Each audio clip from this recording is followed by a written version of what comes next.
فصل کاشت ہوتی تھی۔ آئندہ سال گندم کی 40 من فی ایکڑ پیداوار حاصل کرنے کا ہدف مقرر کیا ہے۔ جانے کا مین مقصد تھا کہ جو ہمارے لاسٹ ایئر جو ہماری کاٹن کراپ آئی ہے وہ 10 من پر ایکڑ اتری ہے، بٹ ہم اپنی ییلڈ جو سمجھتے ہیں لاسٹ ایئر سیلاب بھی آ گیا اور کچھ توجہ نہیں دی گئی، ہم 20 من کو اپنے آپ کو سمجھتے ہیں کہ 20 من کی ہماری ییلڈ آتی ہے پنجاب میں، وہاں پر ایکڑ وہاں پر 40 سے 45 من پر ایکڑ ییلڈ آ رہی ہے۔ تو اس کو ریسرچ کے لیے گئے اور جا کر ہمارے کو سمجھ آئی کہ وہاں پر وہ کیا کر رہے ہیں اور کس طرح سے آگے لے کے چل رہے ہیں۔ صوبائی وزیر کا کہنا ہے کہ وزیر اعلیٰ زراعت کے شعبے پر خصوصی توجہ دے رہے ہیں۔ اس سلسلے میں مختلف منصوبوں پر عمل درآمد جاری ہے۔ کیمرہ مین خالد ملک کے ساتھ Hassan Ali, city fast show. L D A نے جوہر ٹاؤن اور ملحقہ پرائیویٹ اسکیموں میں غیر قانونی تعمیرات کے خلاف آپریشن کیا۔ مختلف علاقوں میں متعدد املاک کو سربہ مہر کر دیا گیا ہے۔ D G L D A کی ہدایت پر غیر قانونی تعمیرات اور کمرشلائزیشن کے خلاف ایل ڈی اے ٹیموں کی کارروائی جاری ہے، جبکہ سنی پارک میں واقع غیر قانونی کمرشل پلازا جزوی طور پر مسمار کر دیا گیا ہے۔ پلاٹ نمبر 323 اقبال ایونیو سے متصل غیر قانونی کمرشل تعمیرات، جعفر ٹاؤن میں غیر قانونی commercial hall, B block architect society میں غیر قانونی دکانیں مسمار کر دی گئیں۔ ڈرائیو ان روڈ پر ایل ڈی اے ایونیو 1 چوک کے قریب غیر قانونی تعمیرات، عبدالستاریدی روڈ پر غیر قانونی کمرشل تعمیرات بھی مسمار کی گئی ہیں۔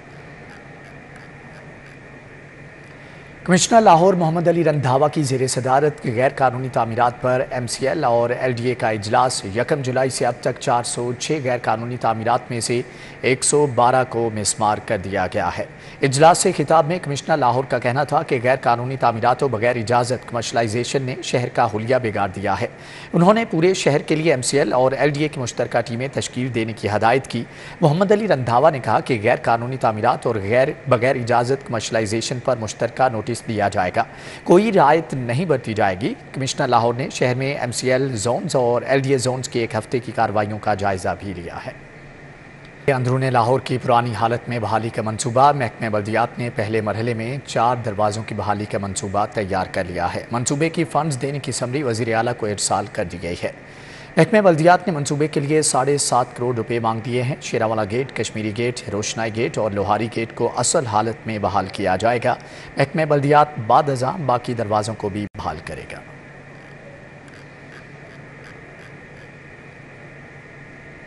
وزیر اعلیٰ پنجاب کی ہدایت پر محکمہ زراعت فعال ہو گیا۔ سیکریٹری زراعت پنجاب افتخار علی سہو کی زیر صدارت اجلاس، کپاس کی بہتر نگہداشت سے متعلق جائزہ لیا گیا۔ اجلاس میں ایڈیشنل سیکریٹری زراعت task force Punjab Shabbir Ahmad Khan, director general زراعت توسیع doctor Anjum Ali, director general pest warning Rana Faqir Ahmad اور ڈائریکٹر جنرل زراعت کراپ رپورٹنگ عبدالقیوم سمیت دیگر افسران نے شرکت کی۔ ڈویژنل ڈائریکٹرز بھی ویڈیو لنک کے ذریعے شریک ہوئے۔ سیکریٹری زراعت نے کہا کہ کپاس کے پیداواری ہدف کے حصول میں کوتاہی برداشت نہیں کی جائے گی۔ کپاس کی پیداوار کے لیے روامہ خاص طور پر اہم ہے۔ افتخار علی سہو کا کہنا تھا کہ تمام ڈویژنل ڈائریکٹرز فیلڈ وزٹ میں اضافہ کریں۔ کپاس کے رپورٹ ہونے والے ہاٹ سپاٹ ایریا میں کیڑوں کے کنٹرول کے لیے فوری سپرے کیا جائے۔ کپاس کے ضرر رساں کیڑوں کے کنٹرول کے لیے زرعی ادویات کی دستیابی یقینی بنائی جائے۔ انہوں نے کہا کہ زراعت توسیع کا عملہ کھیتوں میں کاشتکاروں کے شانہ بشانہ شریک ہو۔ زراعت توسیع کا عملہ سوائے فیلڈ سرگرمیوں کے کسی اور ڈیوٹی کو سر انجام نہیں دے گا۔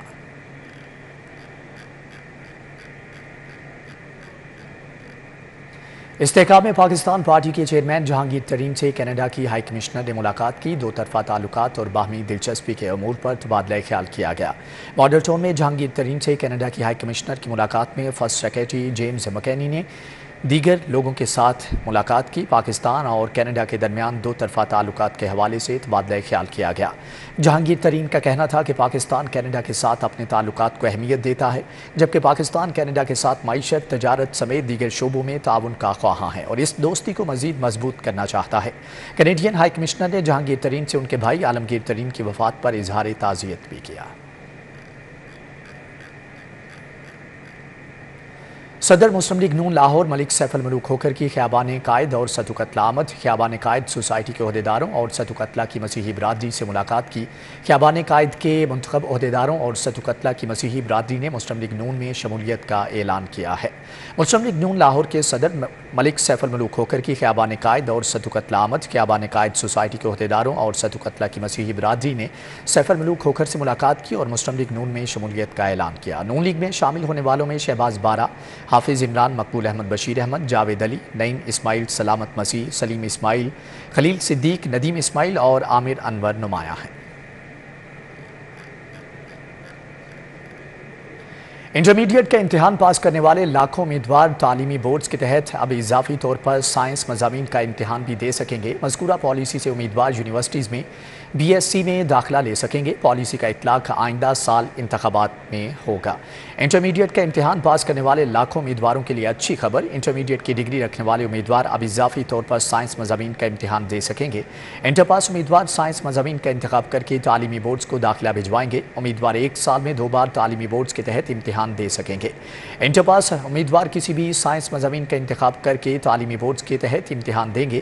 بورڈ حکام کے مطابق پالیسی سے امیدوار کو یونیورسٹیز میں بی ایس سی میں داخلے کا حصول ممکن ہو سکے گا۔ مذکورہ پالیسی سے آرٹس مضامین سے انٹرمیڈیٹ کرنے والے امیدوار بھی مستفید ہو سکیں گے۔ پالیسی کا اطلاق انٹرمیڈیٹ سالانہ امتحانات 2024 سے ہوگا۔ آئی جی پنجاب ڈاکٹر عثمان انور کا احسن اقدام 2017 سے قبل کے پولیس شہداء کی فیملیز کو پلاٹس کی فراہمی کا آغاز کر دیا گیا۔ 4 شہداء کی فیملیز کو رہائشی پلاٹس دے دیے گئے ہیں۔ پلاٹس پر گھروں کی تعمیر کے لیے پنجاب پولیس شہداء کی فیملیز کو مالی امداد بھی فراہم کرے گی۔ آئی جی پنجاب ڈاکٹر عثمان انور کا کہنا تھا کہ پنجاب پولیس کے شہداء کی فیملیز کے پلاٹس کے لیے نجی اسٹیٹ ڈیولپرز کے ساتھ ایم او یوز طے پا گئے ہیں۔ ایم او یوز کے تحت ڈیولپرز اپنے ہاؤسنگ پروجیکٹس میں پولیس شہداء کی فیملیز کو مفت پلاٹس دیں گے۔ سینٹرل پولیس آفس میں منعقدہ تقریب میں آئی جی پنجاب ڈاکٹر عثمان انور اور نجی اسٹیٹ ڈیولپرز کے عہدیداران نے ایم او یوز پر دستخط کیے۔ تقریب میں 4 شہداء کی فیملیز کو وہاڑی کی نجی ہاؤسنگ سوسائٹی میں پلاٹوں کی ملکیتی کاغذات بھی دیے گئے۔ پولیس شہداء ہیڈ کانسٹیبل اللہ رکا، ہیڈ کانسٹیبل ارشد علی، کانسٹیبل مدثر ندیم اور کانسٹیبل خالد حسین کی فیملیز کو پلاٹوں کی ملکیتی کاغذات دیے گئے، جبکہ پلاٹس کے بعد اگلے مرحلے میں گھروں کی تعمیر کے لیے شہداء کی فیملیز کو 25 لاکھ روپے مالی معاونت بھی فراہم کی جائے گی۔ محکمہ اوقاف اور مذہبی امور پنجاب نے ریونیو اہداف حاصل کرنے کے لیے حکمت عملی تیار کر لی۔ پہلے مرحلے میں تمام املاک کا کرایہ مارکیٹ ریٹ پر مقرر کیا جائے گا۔ ایوان اوقاف میں اجلاس کے دوران سیکریٹری اوقاف ڈاکٹر طاہر رضا بخاری نے کہا کہ محکمہ اوقاف خود انحصاری اور کفایت جاری کا بہترین ماڈل ہے جو اپنے وسائل سے اپنا بجٹ تشکیل دیتا ہے۔ لائف سٹاک میں شجرکاری مہم کا آغاز، director general livestock Punjab doctor Iqbal Shahid نے پودا لگا کر شجرکاری مہم کا آغاز کیا ہے۔ شجرکاری مہم کے افتتاح کے موقع پر ڈائریکٹر لاہور ڈویژن ڈاکٹر کنور نعیم، ایڈیشنل ڈائریکٹر لاہور ڈاکٹر محمد زبیر باری سمیت سینئر ویٹرنری آفیسرز اور سٹاف نے بھی شرکت کی۔ اسی کے ساتھ ہی نیوز بلیٹن سے فی الوقت اتنا ہی۔